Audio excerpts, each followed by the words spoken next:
बिलासपुर सटाला पर आप सभी आदरणीय और गणमान्य लोगों का स्वागत है। मैं रजनीश शर्मा, ग्लोबल जूरिस्ट, आज आपके लिए मंडी से एक विशेष रिपोर्ट लेकर आया हूं। जैसा कि आपको विदित है कि मंडी में और हिमाचल प्रदेश में इस समय उपचुनाव जारी है और जिस उपचुनाव को सत्ता संग्राम, सत्ता का सेमीफाइनल और इस तरह की कई जो हैं और तरह के टैगलाइन जो हैं वो दिखाए जा रहे हैं। मीडिया में लगातार सत्ता संग्राम के नाम पर ये पूरा सत्ता संग्राम दिखाया जा रहा है। दोस्तों, आपसे निवेदन है कि इस वीडियो को ज़्यादा से ज़्यादा शेयर करें और बिलासपुर सटाला के मंडी विजयसेन स्कूल मामले के सभी एक्सक्लूसिव, जिसमें पुलिस द्वारा किस प्रकार से बच्चों को डराया धमकाया गया था, किस प्रकार वर्दी में स्कूल में आकर बच्चों के आंदोलन को कुचलने के प्रयास किए गए थे, ये सारा का सारा मामला जो है बिलासपुरी सटाला यूट्यूब पर टाइप करें, इंग्लिश में बिलासपुरी सटाला टाइप करें और बिलासपुरी सटाला पर सारे एक्सक्लूसिव रिपोर्ट्स आपको देखने को मिल जाएंगे। और सारे जो बिलासपुरी सटाला यूट्यूब पर आपको विजयसेन स्कूल मामले की सारी जानकारी जो है वो उपलब्ध है। दोस्तों, जैसा कि विजयसेन स्कूल मामले में आप सभी को विदित है कि हिमाचल प्रदेश उच्च न्यायालय ने इस विषय पर छात्रों के शिकायतों पर स्वतः संज्ञान लेकर माननीय उच्च न्यायालय ने जनहित याचिका के रूप में आदेश हिमाचल प्रदेश सरकार को आदेश पारित किए थे और 2 हफ्ते में जो है जवाब दायर करने के लिए कहा गया था। लेकिन हैरानी की बात है कि हिमाचल प्रदेश उच्च न्यायालय के इन आदेशों के बाद हिमाचल प्रदेश सरकार नैतिकता के आधार पर मंडी में स्कूल में जो अवैध निर्माण कार्य जो जारी था, उस अवैध निर्माण कार्य को बंद करते, उसको रोकते और अगले आदेशों तक न्यायालय की अगले आदेशों का पालन करते, अगले आदेशों का इंतजार करते। लेकिन इसके बिल्कुल उलट हुआ। आप देखिए, प्रदेश सरकार जो है वो बड़ी नहीं है, प्रदेश मंत्रिमंडल जो है वो बड़ा नहीं है। सबसे बड़ा कानून है और देश में रूल ऑफ लॉ है। और आप अंदाजा लगा सकते हैं कि सत्ता के नशे में जो नेता चूर हैं, सत्ता के नशे में जो राजनीतिक पार्टियों के नेता और मंत्रिमंडल जो चूर है, वो कितना सम्मान करता है माननीय उच्च न्यायालय का। यह आपने हमारे पिछले वीडियोस में देखा होगा। हमने आपको लाइव रिपोर्ट्स दिखाई पिछले 15 दिनों के अंदर किस प्रकार से ग्राउंड को, किस प्रकार से उच्च न्यायालय है उनके जो फैसले हैं हिमाचल प्रदेश उच्च न्यायालय ने जो जनहित याचिका में मामले को स्वीकार किया, क्या नेता और हिमाचल प्रदेश सरकार और मंत्रिमंडल हिमाचल प्रदेश उच्च न्यायालय में भरोसा नहीं करते? क्या उनको भरोसा नहीं है? इस बात से बिल्कुल स्पष्ट है कि हिमाचल प्रदेश उच्च न्यायालय में कोई भी भरोसा हिमाचल प्रदेश सरकार और नेताओं को नहीं है। नेता सत्ता के नशे में चूर हैं। नेता यह सोच रहे हैं कि आखिर किस प्रकार से हिमाचल प्रदेश उच्च न्यायालय को छला जाए, किस प्रकार से बेवकूफ बनाया जाए। क्योंकि जिस दिन से हिमाचल प्रदेश उच्च न्यायालय ने फैसला लिया है और छात्रों के समर्थन में हिमाचल प्रदेश उच्च न्यायालय आया है,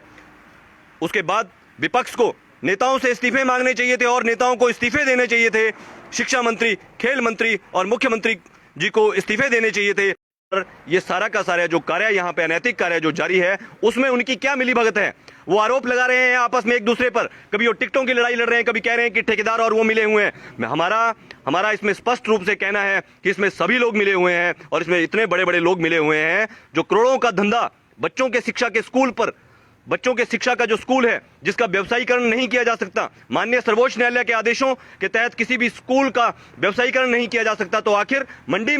मंडी के ऐतिहासिक विजयसेन धरोहर का व्यवसायीकरण किस आधार पर किया जा रहा है, ये हिमाचल प्रदेश की जनता जानना चाहती है। लेकिन हैरत की बात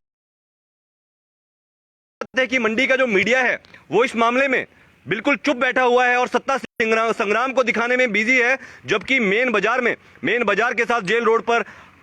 50 मीटर की दूरी पर यह स्कूल तोड़ा जा रहा है। ग्राउंड में इतना बड़ा गड्ढा कर लिया गया है और डाइट का भवन वहां पे जो है वो गिरने की कगार पर आ गया है। डाइट के भवन की जो पार्किंग है वो गिर चुकी है। लेकिन किसी भी चैनल ने हिम्मत नहीं दिखाई, किसी भी चैनल ने इस मामले में कोई हिम्मत नहीं दिखाई कि इस मामले में कोई एक्सक्लूसिव रिपोर्ट वहां से कर सके, नेताओं से सवाल कर सके। हर नेता इस समय मंडी उपचुनाव में पूरे हिमाचल प्रदेश में सभी नेता जो हैं अपने सत्ता को छोड़कर, उन संवैधानिक पदों को छोड़कर चुनावों में घूमे हुए हैं और जो हमारे हिमाचल प्रदेश में इस समय जो फैसले लिए जाने थे, प्रदेश के अंदर जो इस समय जो दिखते हैं, उनको दूर करने के लिए जिन नेताओं को चुना गया है, वो नेता इस समय सत्ता संग्राम में बिजी हैं। और सत्ता संग्राम जो है, ये सत्ता संग्राम की आड़ में जो स्कूल वहां पे तोड़ा जा रहा है, जिसको तोड़ने का गैर कानूनी जो आदेश सरकार ने जो पारित किए थे, मंत्रिमंडल ने किस प्रकार से विधानसभा के अंदर, क्या मंत्रिमंडल का यह काम है कि वो विधानसभा में स्कूलों को बेचने का कार्य करे? स्कूलों के खेल परिसर को मंत्रिमंडल बताए, मंत्रिमंडल के वो नेता बताएं कि कभी उन्होंने 5 विश्वा भी जमीन कभी किसी को दान में दी? अगर नहीं दी तो मंडी में दे। मंडी में अगर पार्किंग नहीं है, मंडी में विधायक महोदय कह रहे हैं कि वहां पार्किंग नहीं है, हमारे पास कोई अल्टरनेट नहीं था, पार्किंग नहीं थी, आपके पास अल्टरनेट नहीं था, तो आप अपने घर से जमीन दान में दे देते। आपको, आपके परिवार को हिमाचल प्रदेश विधानसभा से बहुत से और लोकसभा से बहुत से फायदे मिले हैं, और आप जो है बहुत साधन संपन्न परिवार हैं, आपके बहुत बगीचे भी हैं, आपके पास बहुत जमीनें हैं, बहुत नेताओं के पास बहुत ज्यादा जमीनें हैं। ठीक है, वो उन्होंने अच्छे तरीके से कमाई या कैसे कमाई, यह एक अलग बात है, लेकिन उन नेताओं को क्या वो पार्किंग के लिए जमीन दान नहीं दे सकते? क्या स्कूल में पार्किंग बनती है? ये कोई भी, ये जो जायज सवाल है, ये बिलासपुरी सटराला ने एक्सक्लूसिव तरीके से ये जायज सवाल उठाए। आपको बताना चाहूंगा, इसमें मुझे गिरफ्तार भी किया गया था क्योंकि मैं छोटे बच्चों का साथ दे रहा था,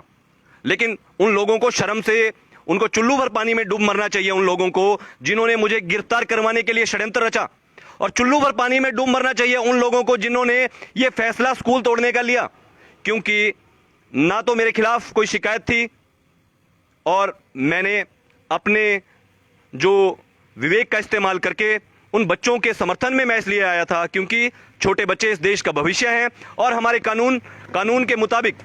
सर्वोच्च न्यायालय ने स्पष्ट रूप से आदेश पारित किए हैं कि बुनियादी अधिकारों के लिए अगर कोई भी व्यक्ति, कोई भी संस्था, कोई भी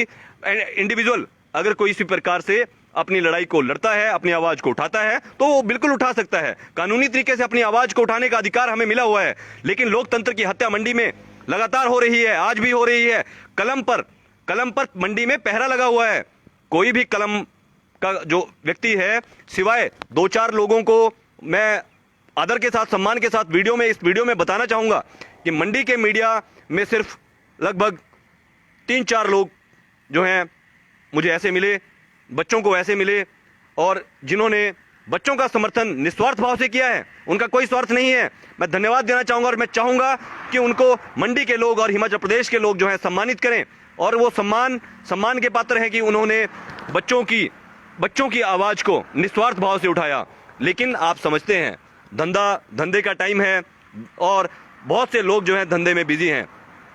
स्कूल के बच्चों के खेल परिसर और स्कूल कैंपस जो ऐतिहासिक धरोहर है, उसको तोड़कर जो है धंधा इतने बड़े स्तर पर जारी है, और उस धंधे